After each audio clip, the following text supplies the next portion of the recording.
ser mais como Cristo e fazer mais para Cristo. É o tema da nossa mensagem.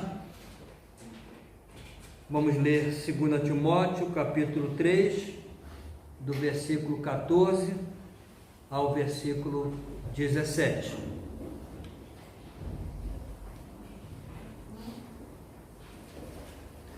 Tu, porém, permanece naquilo que aprendeste e de que foste inteirado, sabendo de quem o tens aprendido, e que desde a infância sabes as sagradas letras que podem fazer-te sábio para a salvação pela fé que há em Cristo Jesus. Toda a Escritura é divinamente inspirada e proveitosa para ensinar, para repreender, para corrigir, para instruir em justiça, para que o homem de Deus seja perfeito e perfeitamente preparado para toda boa obra. Que Deus possa abençoar e aplicar sua palavra aos nossos corações.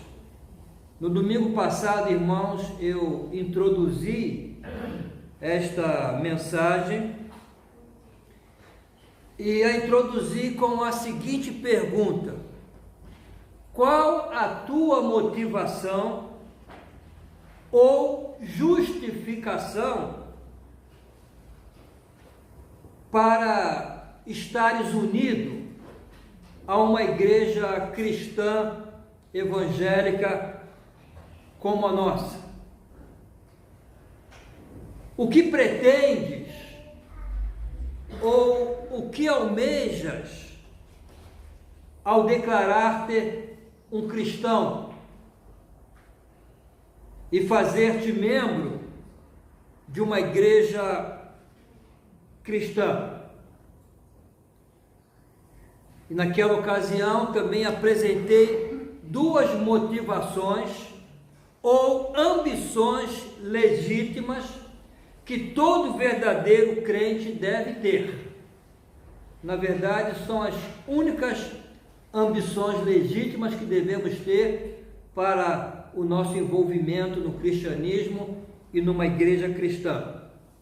Nós as encontramos no versículo 17 do texto que nós lemos, e que diz assim: para que o homem de Deus seja perfeito e perfeitamente preparado para toda boa obra.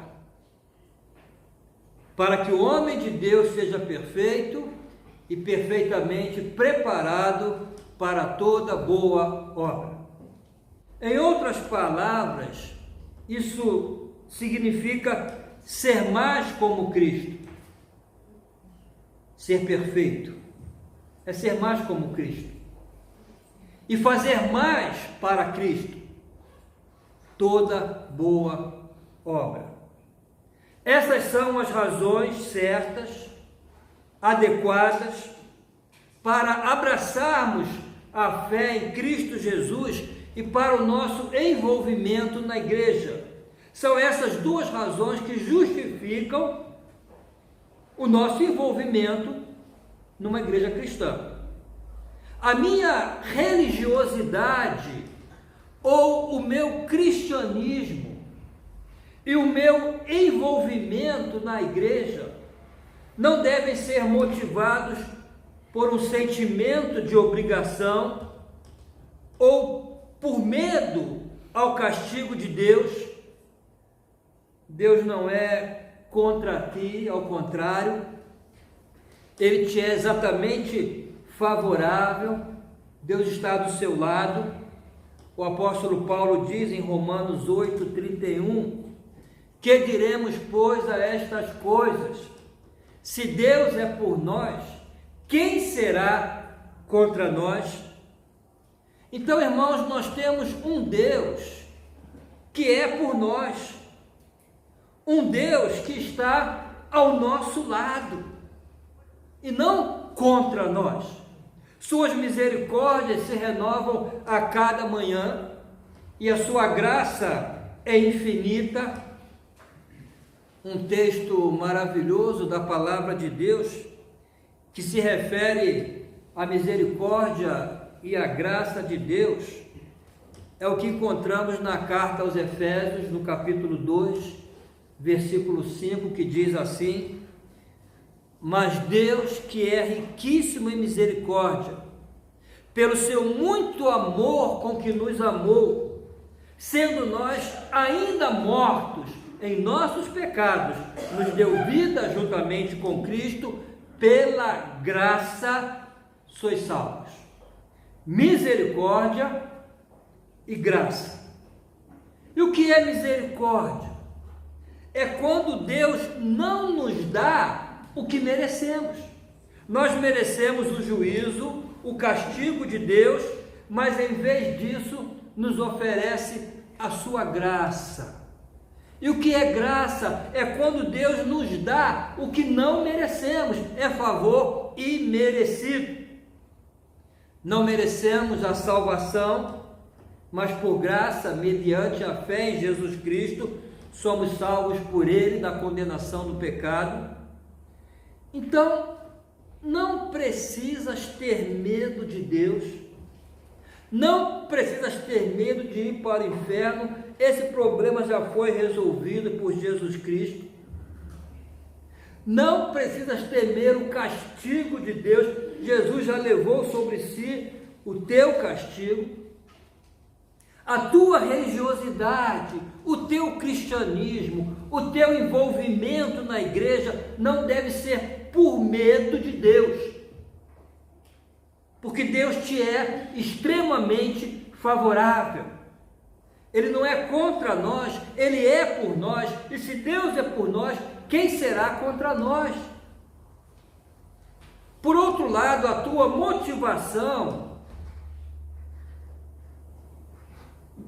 também não deve ser por interesse em receber um favor de Deus, um tipo de barganha. Eu vou louvar a Deus, Ele vai me abençoar. Eu vou dar o dízimo, Ele vai me abençoar. Vou ser melhor, vou fazer mais para Cristo para ser abençoado. Não. Deus não está, irmãos, num negócio conosco, num troca-troca, numa barganha. Precisas entender que tudo o que recebemos da parte de Deus é por graça, por pura graça. Ele não leva em conta os nossos merecimentos, porque nós não merecemos nada. Não há nada que possamos fazer para comprar o favor de Deus. Não há nada. Se o favor de Deus fosse pelo que fazemos, em retribuição ao que fazemos, já não seria graça, não seria favor imerecido, seria recompensa por mérito, retribuição. E então, em vez de estarmos em dívida com Deus, Ele é que estaria em dívida conosco. Então, não deve ser o medo o motivo do teu cristianismo e do teu envolvimento com a igreja, porque Deus não está contra ti, Ele é riquíssimo em misericórdia, e tampouco deve ser o interesse de conquistar as bênçãos de Deus. Ele é Deus de graça. Até o céu Ele te dá por graça, principalmente o céu. Ele é Deus de graça. E o que faz por ti não se baseia nos teus méritos, mas se baseia na sua graça, no seu favor imerecido. Não precisas esforçar-te para alcançar o favor de Deus. Não precisas, porque pelo muito amor com que nos amou, Ele já nos é extremamente favorável. Então, qual deve ser a minha motivação para querer ser mais como Cristo? Qual deve ser a minha motivação para querer fazer mais para Cristo? Se não é para receber recompensa, se não é por medo, qual é a minha motivação?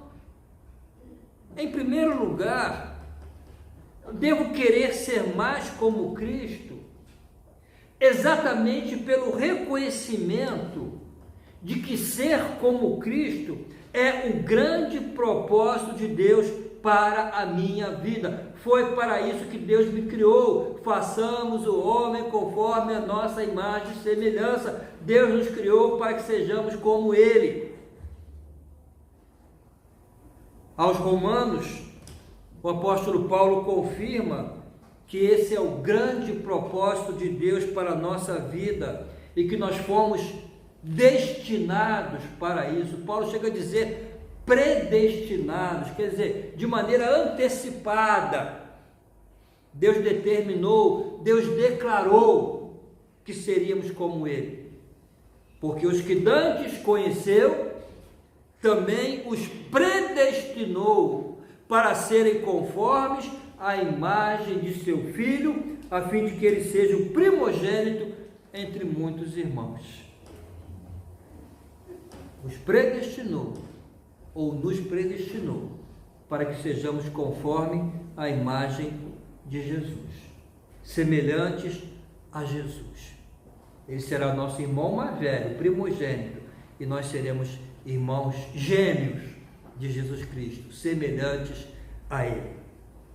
Irmãos, pode haver um destino mais glorioso que esse? Sermos transformados à imagem de Cristo. Os irmãos imaginam o que isso significa? Olha o que diz João, 1 João 3, 1, 2. Vede que grande amor nos tem concedido o Pai, que fôssemos chamados filhos de Deus, e nós o somos. Por isso o mundo não nos conhece, porque não conheceu a Ele.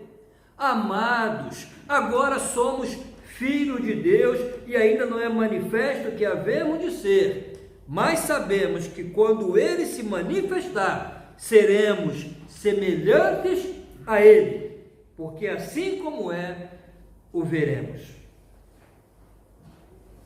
Irmãos, eu fico emocionado em saber que um dia serei como Cristo. Isso me emociona. Serei como Cristo. Eu não posso imaginar como isso será, mas eu sei que será maravilhoso. Não seremos Deus como Ele, não seremos Deus, mas teremos o seu caráter, a sua pureza, a sua santidade.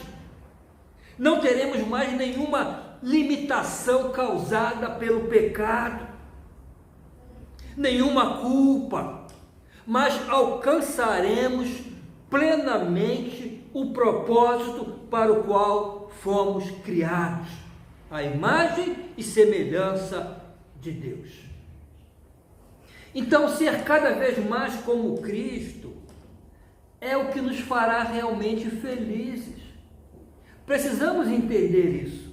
Só serei feliz se eu alcançar, ou quando eu alcançar, o propósito para o qual fui criado, a razão da minha vida.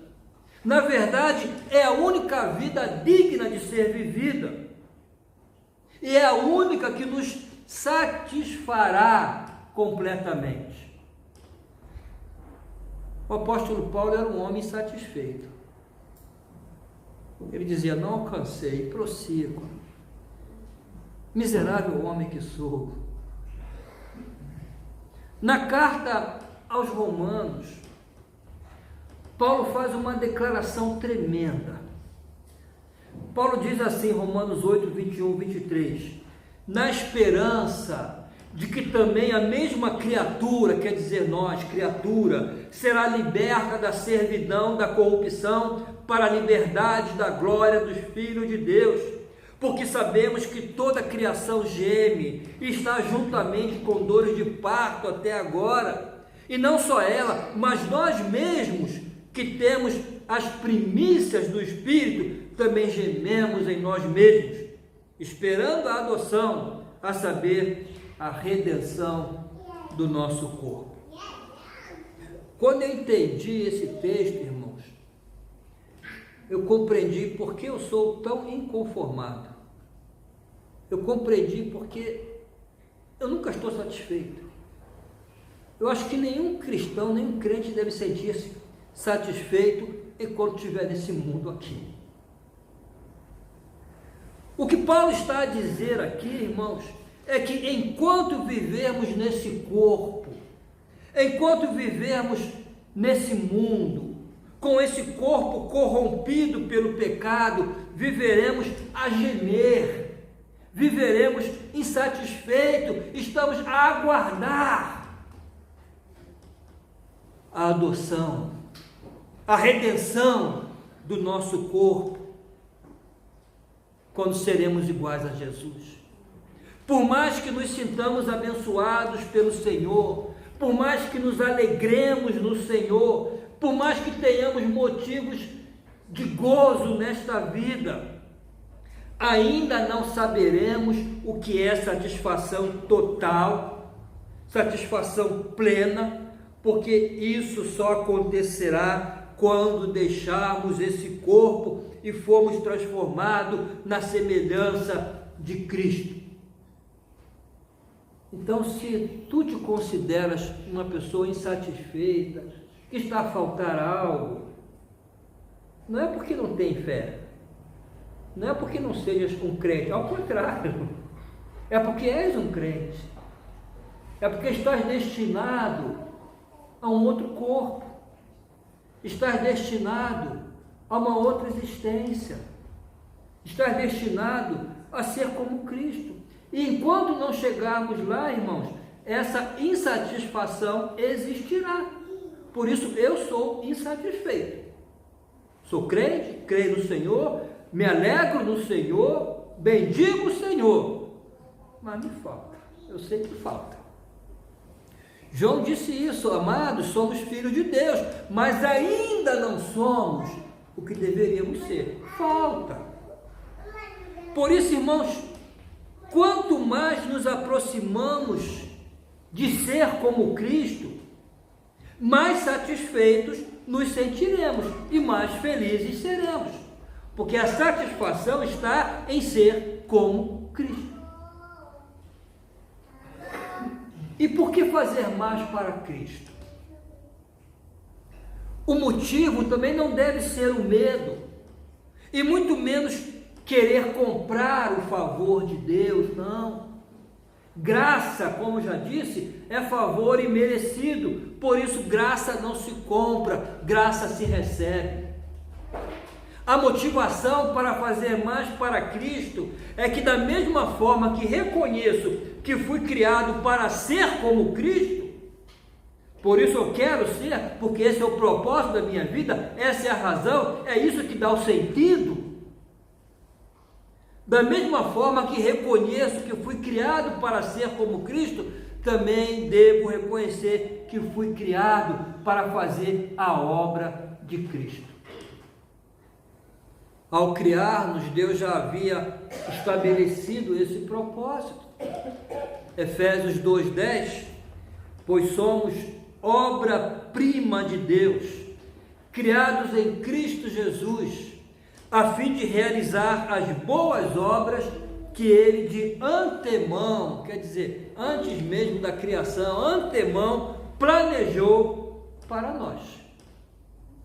Então, quando Deus nos criou, Ele já havia planejado obras, boas obras para que realizássemos. Nós fomos criados com esse propósito, realizar as obras que Deus planejou para nós. Por isso devemos querer fazer mais para Cristo, porque são as obras de Cristo estabelecidas na eternidade que dão valor e sentido à minha vida. Jamais seremos felizes e nos sentiremos plenamente realizados se não estivermos a cumprir o propósito para o qual fomos criados. E essa é também a razão da insatisfação de muitos crentes, porque não estão a cumprir com o propósito de Deus. Fazem muito pouco ou nada para Cristo. Num culto de quinta-feira, quando estava a falar sobre um tema parecido com esse, eu disse que só seremos plenamente felizes se cumprirmos os propósitos para o qual Deus nos criou. Então contei a história de um professor que levou um grupo de alunos de passeio ao estádio Maracanã, no Rio de Janeiro, estádio de futebol. E lá eles foram visitar o museu do futebol que existe dentro do estádio. E num lugar, numa vitrine, estava lá uma bola, que foi a bola com que Pelé fez o seu 1000º gol, o gol de número 1000. E o professor mostrou a bola e perguntou aos alunos: vocês acham que essa bola é feliz? Aí um aluno disse: não é uma bola feliz. Aí o professor perguntou: mas como não é feliz, né? Ela é reconhecida como a bola do 1000º gol, ela tem essa honra de ter sido a bola que o Pelé fez o gol de número 1000. Aí o aluno respondeu: ela não é feliz porque ela foi feita para jogar, não para estar na exposição de um museu. É assim conosco, irmãos. Só seremos felizes se cumprirmos os propósitos que Deus preparou de antemão para que nós realizássemos. Mas tem crente que parece que está na exposição no museu, fica ali, né? Paradinho, né? Sem fazer nada. Fostes feito para realizar as obras que Deus de antemão preparou. Esse é o propósito da tua vida. Sem isso, tua vida não terá sentido, jamais te sentirás satisfeito. Por outro lado, se te dedicas a fazer mais para Cristo, mais satisfeito e feliz viverás. Mas, irmãos, o que significa fazer mais para Cristo? Precisamos entender isso. O que significa fazer mais para Cristo? Fazer mais para Cristo não é um simples ativismo religioso, não é ter um montão de cargos na igreja. Fazer mais para Cristo é andar no caminho de Cristo, na prática de Cristo, nas ações de Cristo, andar na prática da justiça, do amor, andar como Ele andou. E como Jesus andou? Nós temos um exemplo em Atos 10:38, concernente a Jesus de Nazaré, como Deus ungiu com o Espírito Santo e com poder, o qual andou por toda parte, fazendo o bem e curando a todos os oprimidos do diabo, porque Deus era com ele. Então a boa obra é mais do que simplesmente um ativismo religioso, mais do que simplesmente ser voluntário na creche, mais do que simplesmente ser ativo nos ministérios da igreja. A boa obra é a prática da justiça do reino de Deus. Nem toda obra religiosa, nem todo envolvimento na igreja significa que seja uma boa obra. Eu posso estar a murmurar, posso estar cheio de inveja, de cobiça, de amargura, de orgulho, de vaidade. Essas coisas não têm nada a ver com a prática da justiça no reino de Deus. E se sou culpado de uma dessas coisas, qualquer ação que eu pratique na igreja, qualquer ação da minha religiosidade será uma obra prejudicada por minhas ações contrárias à prática da justiça do reino de Deus. A boa obra é virar a outra face. é virar a outra face. Não é fácil, irmãos. Mas virar a outra face significa: não quero briga, não quero discussão. Para por aqui. Se é necessário bater aqui, bata, mas para, não quero briga. É virar a outra face. É perdoar 70 vezes 7, quer dizer, sem limite. É repartir o pão, é prestar atenção ao cego na beira do caminho, é fazer como o bom samaritano que colocou o moribundo no lombo do seu animal para levá-lo até uma hospedaria e socorrê-lo. Boa obra é a prática da caridade, da justiça, do amor. É a prática da vida de Jesus, é andar como ele andou, praticar o bem que ele praticou. Então, irmãos, essas são as duas ambições legítimas que devemos ter e que justificam o nosso cristianismo e o nosso envolvimento na Igreja de Cristo. Ser mais como Cristo e fazer mais para Cristo. É por isso que eu estou aqui. É por isso que eu quero estar envolvido nesta igreja, para ser mais como Cristo, para fazer mais para Cristo. Como disse Paulo a Timóteo, para que o homem de Deus seja perfeito, isto é, para que seja mais como Cristo, e perfeitamente preparado para toda boa obra, fazer mais para Cristo. Porém, como conseguimos isso? O apóstolo Paulo nos dá a resposta no versículo 16. Qual é a arma, qual é o instrumento que temos para capacitar-nos a ser mais como Cristo e a fazer a boa obra de Cristo?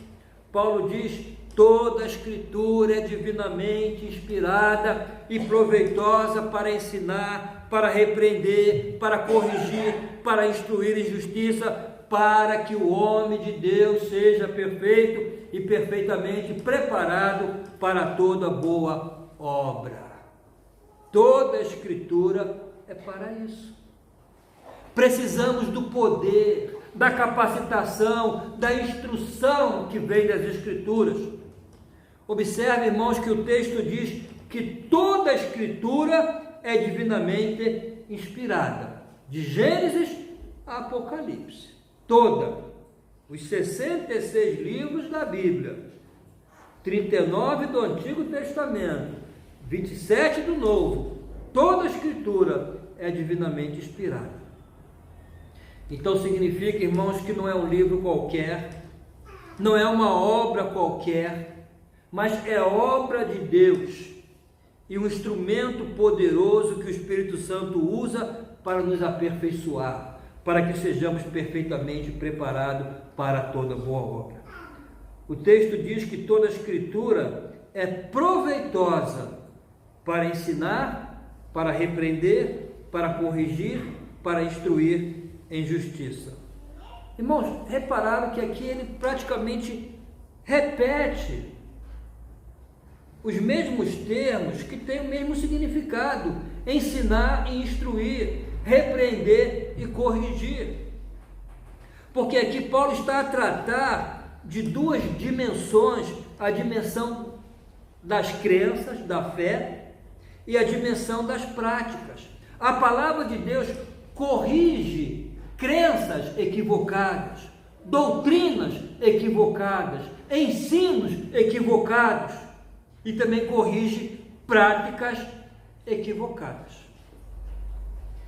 O que se deve crer e o que se deve fazer. Um cristianismo saudável, vida cristã saudável, é aquela que se deixa guiar pela palavra de Deus. O Salmo 1 diz que a pessoa que tem o seu prazer na lei de Deus é uma pessoa bem-aventurada. Por isso, irmãos, que eu estudo a Bíblia, por isso que eu leio a Bíblia, por isso que eu me dedico a compartilhar o que aprendo, o que consigo enxergar na Bíblia. A palavra de Deus é lâmpada para os meus pés, é luz para o meu caminho, é o espelho onde me vejo. Tiago usa essa figura de espelho, e por isso diz que devemos ser não apenas ouvintes, mas também praticantes da palavra. E ele compara o homem que lê a palavra e não a coloca em prática com o homem que se olhou no espelho e nada fez. O espelho revelou que precisava pentear o cabelo, lavar o rosto, mas foi embora, não fez o que devia fazer e logo se esqueceu. Se queremos ser mais como Cristo e fazer mais para Cristo, se queremos viver na plenitude dos propósitos de Deus para os quais fomos criados, devemos dar mais valor e prestar mais atenção à palavra de Deus. Ela é divinamente inspirada e por isso ela é o instrumento do Espírito Santo que Ele usa para nos aperfeiçoar e para nos capacitar. Não estamos sozinhos nesta caminhada de sermos mais como Cristo. Não estamos sozinhos, irmãos, nesta empreitada de fazermos as boas obras de Cristo. O Espírito Santo caminha ao nosso lado para nos ajudar, mas a ferramenta que Ele usa é a Escritura, que Ele mesmo inspirou. Eu quero terminar, irmãos, com o conselho que Paulo deu a Timóteo, nesse contexto. Tu, porém, permanece naquilo que aprendeste e de que foste inteirado, sabendo de quem o tens aprendido, e que desde a infância sabes as sagradas letras, que podem fazer-te sábio para a salvação pela fé que há em Cristo Jesus. Tu, porém, permanece naquilo que aprendeste. Permanecer naquilo que aprendeste significa perseverar e praticar. Sem darmos o devido valor ao ensino e à prática das Escrituras, não haverá crescimento espiritual. Sem darmos o devido valor ao ensino, à prática das Escrituras, não haverá crescimento espiritual, porque toda a Escritura é divinamente inspirada e proveitosa para repreender, para corrigir, para instruir em justiça, para que o homem de Deus seja perfeito e perfeitamente preparados para toda boa obra. Amém?